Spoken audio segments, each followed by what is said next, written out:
مباني على جبال في مدينة كانت عاصمة للدولة دي زمان، في مدينة ليها تاريخ وحضارة مختلفة عن كل مدن تركيا.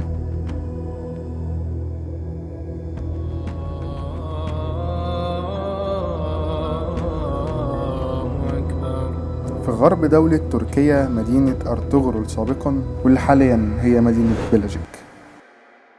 مدينة بلجيك هي كانت عاصمة الدولة العثمانية زمان، ودي المدينة اللي طلعت منها أصلا الدولة العثمانية. النهاردة هيبقى معايا عبد المالك وهو طالب في المدينة هنا، هناخد لفة سريعة في المدينة وهنعرف كل تفاصيل جامعة بلجيك.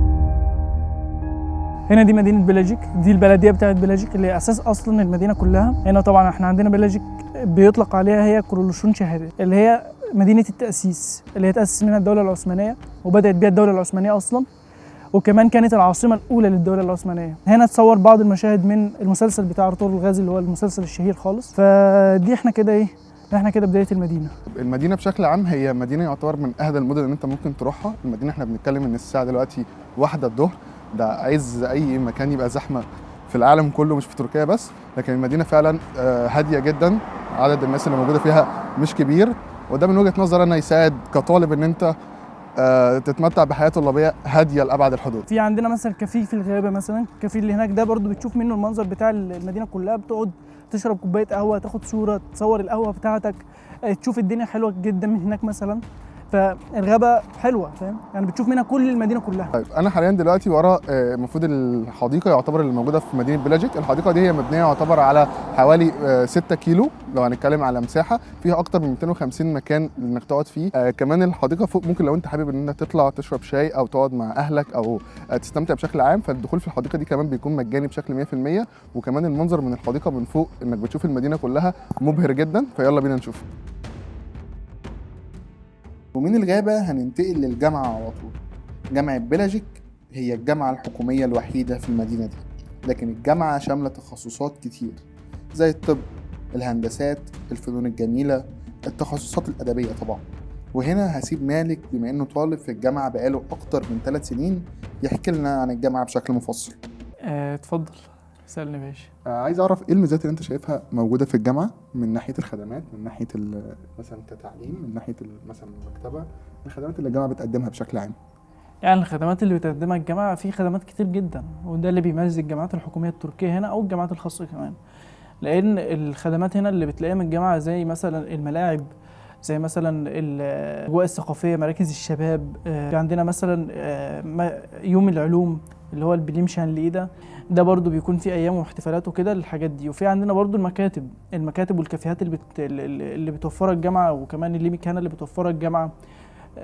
في عندنا الكتب هنا مثلا اللي احنا فيها دي دلوقتي اللي احنا بنصور فيها، فدي هي تعتبر من اهم الحاجات اللي بتميز الجامعه، تعتبر من اكبر الخدمات اللي تقدم للطالب، لان الطالب في كل الاحوال بيحتاج للجامعه، سواء في ايام المذاكره بتاعته، سواء مثلا لو هو قاعد في سكن طلابي او قاعد في سكن مع اشخاص عنده في الاوضه فهو نفسيته متضايقه شويه عايز يطلع. والمكتبه احنا عندنا هنا مفتوحه 24 ساعه، طبعا مكيفه 24 ساعه، في اي وقت الطالب بيجي هنا بيقعد بيقدر يذاكر، بيقدر مثلا هو لو هيقعد يوم كامل ممكن يقعد يوم كامل، لو هو هيبات كمان ويصحى الصبح كمان هنا عشان لو عنده امتحان الصبح ممكن يبات ويصحى الصبح ويروح الامتحان بتاعه ويقعد يذاكر هنا. المكان مكيف فيه مثلا انترنت متوفر 24 ساعة، فدي حاجة كويسة جدا جدا. في عندنا في المكتبة برضو الدولاب هنا مثلا، الدولابات دي انت بتروح لمسؤولين المكتبة بتقول لهم على الرقم بتاع الطالب بتاعك وبيدوك المفتاح بتاع الدولاب من الدولابات دي، والدولاب ده بتحط الحاجه بتاعتك فيه، سواء لابتوب، سواء ملزمات دراسيه، سواء اي حاجه بتحطها في الدولاب ده. برضه هنا في المكتبه لو انت مثلا هتسيب اللابتوب بتاعك، هتسيب الحاجه بتاعتك، هتسيب الملزمه الدراسيه بتاعتك وتطلع مثلا تروح بعدين تيجي الصبح تاني، هتلاقي الحاجه بتاعتك مكانها. لا في مثلا عامل هنا هيجي يشيل الحاجه بتاعتك، او في مثلا طالب هيجي يلمس الحاجه بتاعتك اصلا يحركها من مكانها. انا مثلا على سبيل المثال كنت هنا في ايام الامتحانات كنت دايما 24 ساعه في المكتبه، كنت باجي الصبح اسيب الحاجه بتاعتي، اللابتوب، الشاحن، الحاجه بتاعت الدراسه كلها اسيبها على الطاوله بتاعتي وارجع البيت، وبعدين اجي الصبح تاني الاقي الحاجه بتاعتي زي ما هي، محدش بيلمسها اصلا اطلاقا ولا حد بيشيلها. طيب ممكن اعرف ايه الخدمات التانية اللي متاحة غير المكتبة؟ يعني مثلا لو حابب خلاص اطلع من المكتبة بقى واغير جو، ايه اللي انا اقدر اروحه كطالب تاني ويكون متاح موجود جوه الجامعة؟ سؤال حلو جدا، لان احنا عندنا مثلا هنا في المكتبه، جوه المكتبه نفسها في عندنا الكافيتيريا، لو انت مثلا عندك عايز تعمل شاي، عايز تعمل قهوه، في عندنا ميه سخنه، ميه بارده لو انت عايز تشرب. 24 ساعه برضه متوفره، في اي وقت تقدر تعمل حاجه اللي انت عايزها. لو حتى هتاكل هنا ممكن تاكل في الكافيتيريا برضه، تجيب اكل من بره وتاكل.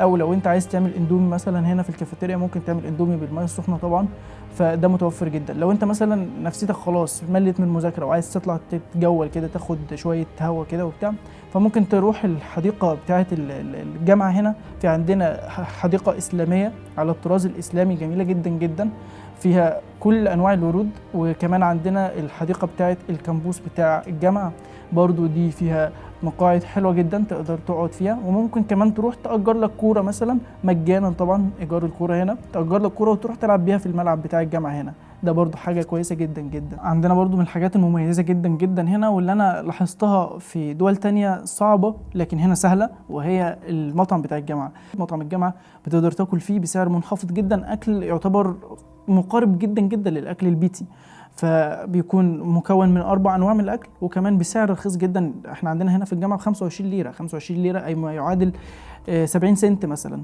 فيعتبر رخيص جدا جدا. الاكل بتاعه نظيف، الاكل بتاعه كويس، الاكل مثلا مدعوم من الدوله اصلا وكده، فحاجه مميزه جدا تميز الخدمات بتاعه الجامعه هنا. طبعا دخول مطعم الجامعه ده بيكون بكارت الطالب العادي بتاعك انت بتحمل عليه فلوس مثلا من موقع الجامعه او من ماكينات الشحن هنا في المطعم بتاع الجامعه، بتشحن بالكارت بتاع البنك بتاعك وخلاص، بتخش على طول مباشرة تاكل بالكارت الطالب العادي جدا، مش بتحتاج ان انت تقطع مثلا تذكرة، تقطع حاجة، لا، في اي وقت بتخش عادي وتاكل وتطلع عادي. ممكن كمان لو انت عايز تاكل مرتين ممكن كمان تاكل مرتين، بس المرة الأولى بتكون ب 25 ليرة، المرة الثانية ب 125 ليرة. لكن لو دفعت حتى 125 ليرة مقارنة بالأسعار الموجودة أو مقارنة بالأكل اللي بيقدم أصلا والخدمة المقدمة، رخيص جدا جدا. يعني هو سعر الوجبة 125 ليرة في العادي، وللطالب عشان هو بيبقى معاه كارنيه جامعة بيدفع 25 بس. بالظبط، عشان هو معاه كارنيه الجامعة بيدفع 25 ليرة بس. لكن لو هو مثلا واحد جاي هيسجل لسه في الجامعة، ما أصبحش لسه مقيد في الجامعة وعايز ياكل في الجامعة، ممكن ياكل كضيف مثلا، والكضيف بياكل ب 125 ليرة. طيب انت كمان في الاول كنت قلت لي على مركز الشباب والرياضة، كنت قلت لنا ان من الميزات اللي موجودة هنا هو مركز الشباب والرياضة. عندنا هنا مثلا مركز الشباب والرياضة في الجامعة، مركز الشباب والرياضة بيعمل فعاليات للشباب هنا. مثلا لو انت عندك مهارة لعب الكورة مثلا، محترف في لعب الكورة او بتعرف تلعب كويس، عندك مهارة في لعب التنس، عندك مهارة في لعب الطاولة، عندك مهارة في لعب الباسكت، الحاجات دي كلها بتقدر تسجل في المركز الشباب والرياضة هنا، وبيعملوا مسابقات. وكمان بيبقى في اختيارات للطلاب انهم يسجلوا كمان في نادي البلدية اللي هو نادي المحافظة، وكمان ممكن تكون دي خطوة ليك انت كواحد مثلا هاوي للمجالات دي، ان هو يحترف في الطريق ده ويبقى ليه اسم ممكن بعدين، وكمان الناس تعرفه، وكمان يلعب في أندية أكبر بكتير جدا. طيب تمام. وكمان بيقدموا شاي مجانا على فكرة. طيب سؤال أخير ليك يا عبد الملك، بما إنك أنت هنا بقالك أكتر من 3 سنين وشوية، صح؟ تنصح حد لو حد حابب يقدم على جامعة بيلاجيك بالتحديد كجامعة، يعني إنه يقدم عليها ولا ما تنصحوش؟ الإجابة على السؤال ده يعني بتروح لأكتر من محور، من ضمنها مثلا جودة التعليم في الجامعة، من ضمنها العمل التطبيقي في الجامعة اللي هو الدراسة العملية التطبيقية، من ضمنها الخدمات اللي بتقدمها الجامعة. لكن لو جينا للحاجة الأولانية خالص وهي جودة التعليم، لأن دي أهم ما يفيد الطالب، جودة التعليم هنا في الجامعة يعتبر يعني كويسة، مش أسوأ حاجة، لأ كويسة وجيدة كمان. في جودة التعليم، في مدرسين كويسين، في بروفيسورات كتير جدا في الجامعة، في عندنا دكاترة كتير جدا، في بعض الدكاترة كمان، يعني احنا عندنا في التخصص بتاعنا في دكاترة اصلا واخدين دكتوراه من بريطانيا، واخدين دكتوراه من اوروبا مثلا. في عندنا دكاترة برضو بيكونوا مبتعثين لاوروبا، فدكاترة كويسين، جودة التعليم كويسة. عمل تطبيقي برضو، في عندنا معامل كتير جدا في الجامعة، سواء للطب سواء للهندسة سواء لحاجات كتير جدا، في عمل تطبيقي في الجامعة. فالجامعة كخدمات برضو زي ما انا قلت الخدمات، ففي خدمات كويسة. الجامعة كجودة تعليم كعمل تطبيقي كويسة برضو، يعني مقبولة إلى حد كبير جدا. طيب احنا حاليا موجودين في ساحه من الساحات اللي موجوده جوه الجامعه، احنا قدامنا بالظبط اليمين كانت بتاعت الجامعه لكن هي مقفوله حاليا. الجامعه يعتبر تقسيمها او هندستها، اللي صمم الجامعه ده بشكل عام كان حد فنان بصراحه. الجامعه متقسمه حلوه جدا، كل حاجه بشكل كبير بالنسبه من وجهه نظري انا قريبه جدا من بعض، ان الامريكان قريبه، تخصص الهندسه في وشنا، هو الكافيه هنا، المبنى التومر موجود، اللي ورانا على الشمال ده هو مبنى الريكتور، المفروض ان هو يعني مدير الجامعه يعتبر، خلينا نقول. فكل حاجه تحسها قريبه من بعض، تحس ان انت قاعد في جامعه هي اقرب بعيله ليك. ده يا اسطى اسمه اوتاك ده. الاوتاك ده حاجه من الدوله العثمانيه زمان خالص. الفكره دي الفكره بتاعتهم دي من الدوله العثمانيه، حاجه اسمها اوتاك. زمان كانوا بيعملوا زي نظام خيمه كده.